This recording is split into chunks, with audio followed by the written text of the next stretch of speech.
The Aaron Rodgers-Jimmy Kimmel beef just got cranked up to 11. During a recent appearance on the Pat McAfee show, Rodgers suggested that the popular late-night host would be among those implicated when the list of Jeffrey Epstein associates is made public. Yes, that Jeffrey Epstein, the disgraced financier and convicted sex offender who ran a now infamous sex trafficking ring before dying by suicide in prison in 2019. Predictably, Kimmel wasn't amused by the remark and even threatened legal action against the long-sidelined New York Jets quarterback. Yeah, not good. So how did the relationship between Kimmel and the NFL legend get so strained?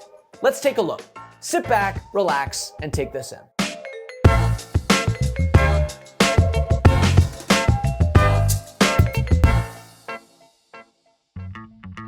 Look, Aaron Rodgers has become a very easy guy to make fun of in recent years. Despite his remarkable on-field legacy, which includes 4 MVP awards, a Super Bowl title, and a Super Bowl MVP award, Rodgers has become something of a laughingstock thanks to his anti-vax posturing, his general affinity for conspiracy theories, his darkness retreat, you name it. And his very public transformation into a tinfoil hat guy has been great fodder for late-night talk show hosts like Jimmy Kimmel. And in 2021, at the height of the COVID-19 pandemic, Kimmel made a couple cracks about Rodgers after the then Green Bay Packers QB misled the media and the public about his vaccination status and started spreading misinformation about the vaccines. Kimmel referred to him as a whack Packer, he called Aaron a Karen, standard late-night stuff. Then, in 2023, Kimmel recycled the same whack Packer line and joked that Rodgers should revisit concussion protocol after Rodgers suggested that information about UFOs was released to prevent the list of Epstein associates from being made public.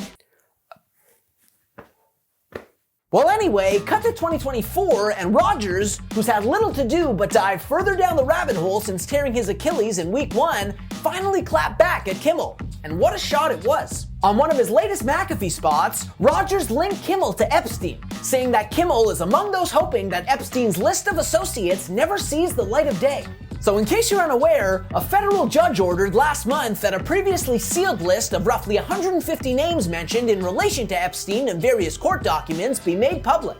And as it happens, the first batch of documents were unsealed shortly after Rodgers went on McAfee's show and listed major public figures like Bill Clinton, Prince Andrew, and Alan Dershowitz as Epstein associates. That's not a list you want to be on, and Kimmel understandably didn't take kindly to Rodgers' remark. Only a couple of hours after Rodgers' comment went viral, Kimmel emphatically responded on X, denouncing the remark as reckless, denying any connection to Epstein whatsoever, and threatening Rodgers with legal action if he keeps it up. He also called Rodgers a soft-brained wacko.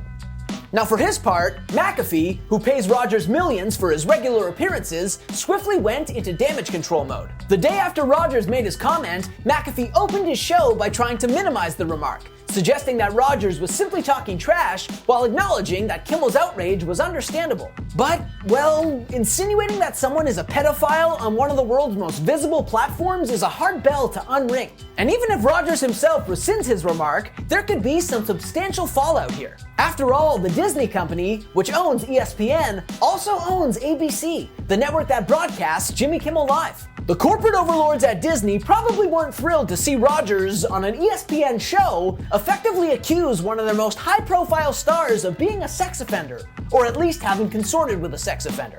Could this be the end of Rodgers' run on the Pat McAfee show?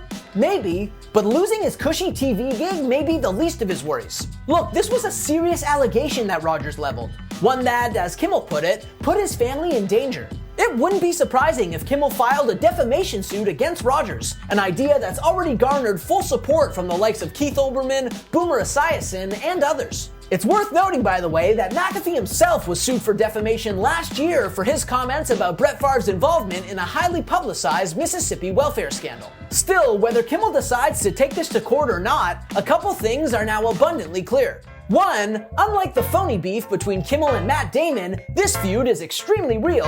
And two, Rodgers clearly has no qualms about making reckless, unsubstantiated claims at other people's expense, and he obviously has no intention of dispelling his well-earned reputation as a conspiracy theorist and general putz.